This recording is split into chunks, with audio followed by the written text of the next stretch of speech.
I am Rachel Macmanus and I am a visual artist and a performance artist.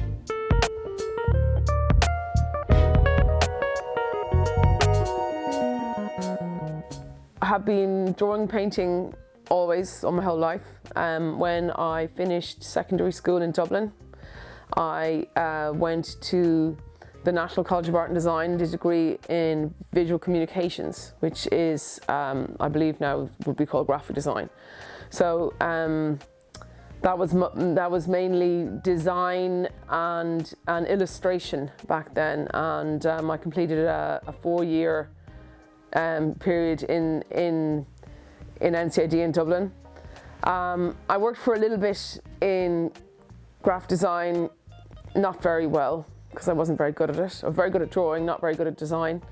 And I only really did that degree because I thought I'd get a job in it, which I didn't. After a couple of years, I moved to New York and had a super 2 years there. When I came home from there, I worked in gyms, I worked in human resources, I worked in admin, I worked in management. I trained trainers, I taught classes, I was a fitness instructor myself, I competed professionally at kettlebells, I did everything.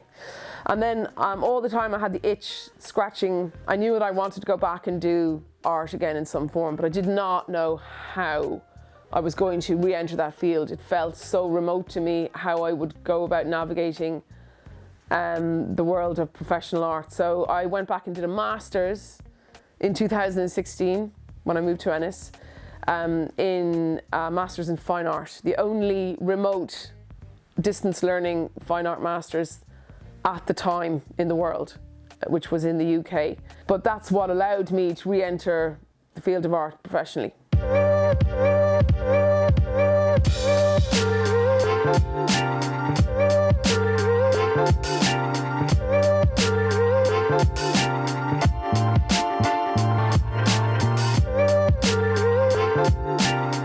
In the last year, I started an art collective called Negative Space. Our current sort of manifesto is art for everyone, democratic art. I had thought about the idea of a sort of a gallery space of some nature in Ennis, and I felt that the work that it would take to put that in place against the potential footfall you could have wasn't worth it. So I wanted to look at other possible ways to get art out there. So I thought about the idea of urban street art, which is obviously a common thing you see around Ireland now.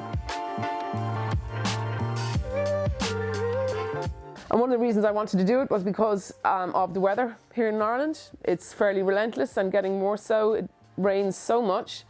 And I feel like I wanted to put quirky pieces of art in front of people as they walk around.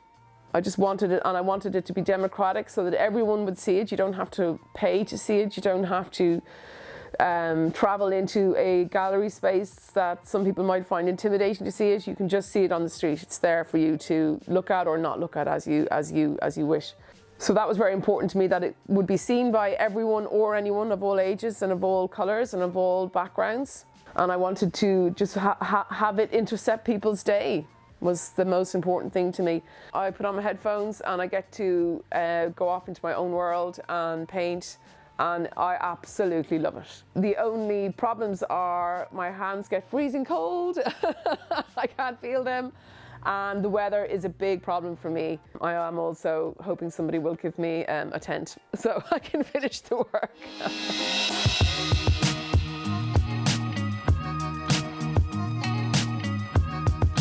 So many influences. In visual art, I'm still very drawn to graphic, clean visuals, because I suppose that's my background. I'm very influenced by certain painters, and 1960s, 1970s graphic design very much influences me as well, the aesthetics of that.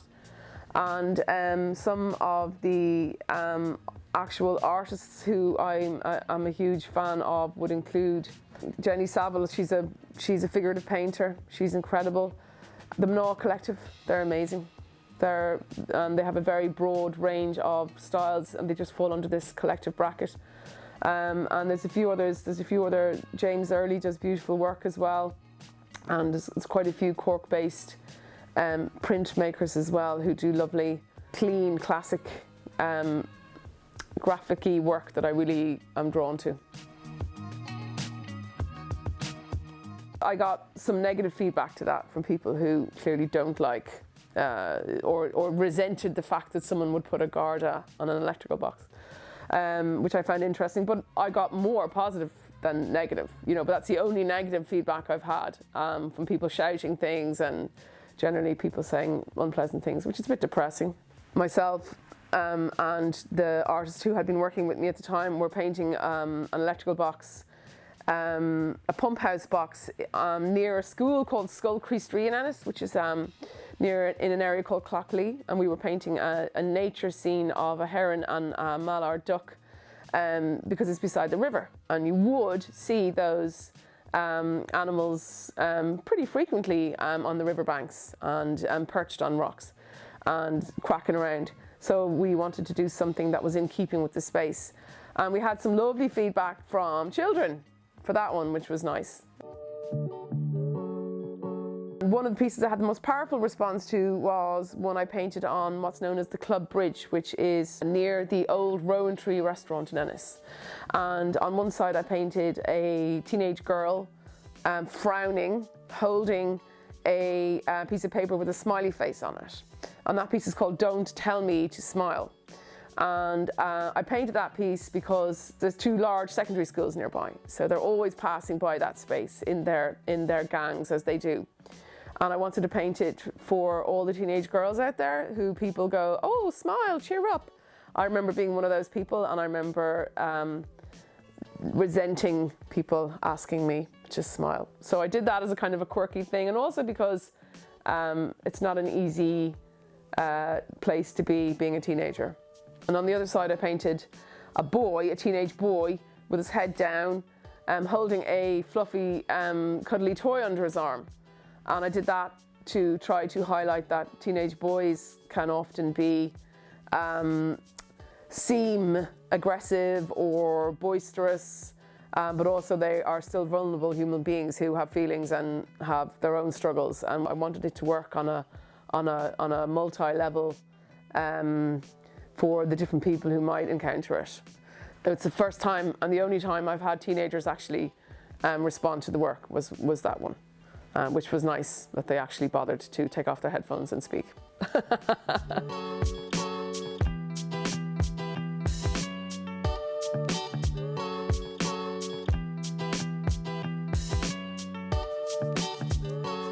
I plan each piece.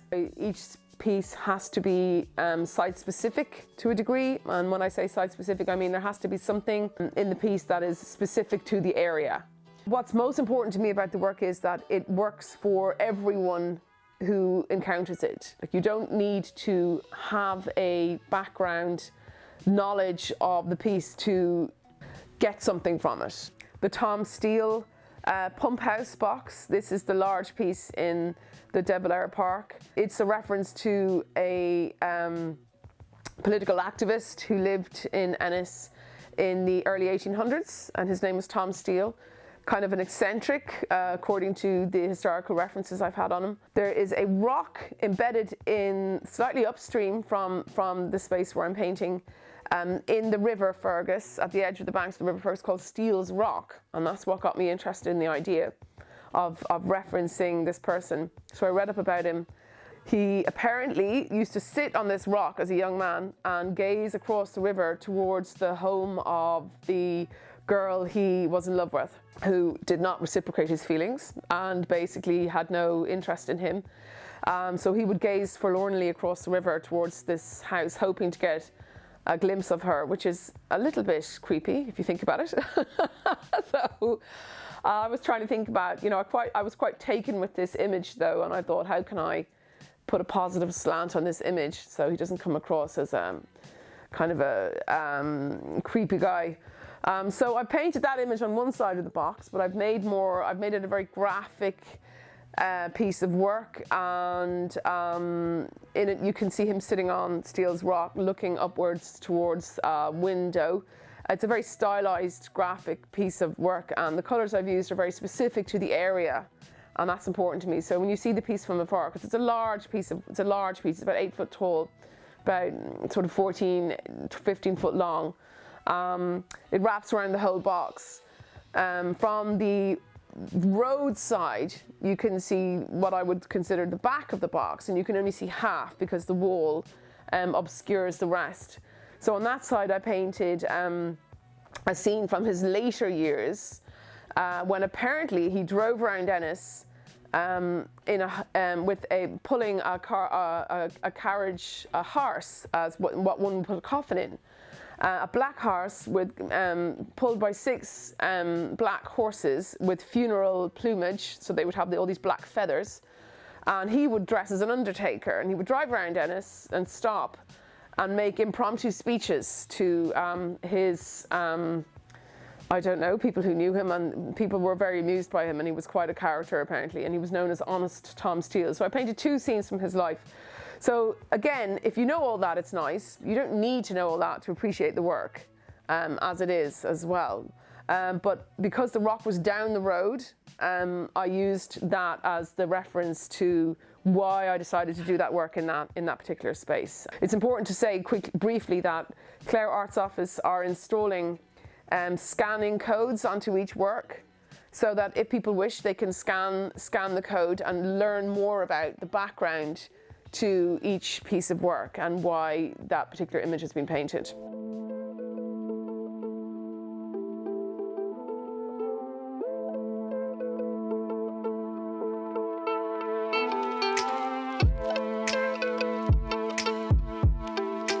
My attitude is, if I want to do something, you just have to find a way, and don't give up, keep trying. Just because one door shuts doesn't mean you decide that that's the end of it. Don't allow someone else to influence your path. I knew it was a good idea. I knew it would enhance Ennis, and I just needed to find a way. Once I had the council on board to allow me to paint the boxes, I knew it would be much easier for me to persuade me to get funding. I think that people think that sometimes that artists work for fun or work for, yes, it's something that I've always wanted to do, and I absolutely feel so lucky to be able to do it as my job. But it's a job. It has to pay. Artists have bills too. You have to make it into a job. You have to be businesslike about it. So when I was younger, I would have done a certain amount of work for free. And I just don't do that anymore, because my response to people is, well, do you go to the dentist and ask them if they'll do your work for free? Or, do you ask the solicitor who, drew up those papers for you if he'll do it for a discount? So when people stop and think about it,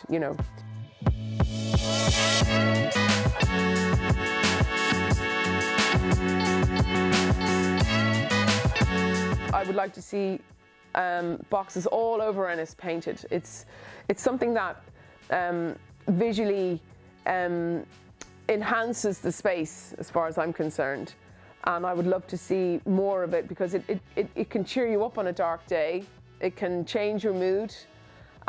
It's just a quirky, fun thing, and it adds to the character of the town, I think, for everyone, from maybe a visiting tourist to people who've lived here all their life. So I think it's pretty important, personally. I would love to get my hands on some full buildings to paint, front, back and sides. I'd love to do that as well. The funding umbrella I was able to access funding through to get this particular phase of work done is under the PRISM Urban Art Scheme, which is run by Clare Arts Office. So it's called the PRISM Urban Art Scheme.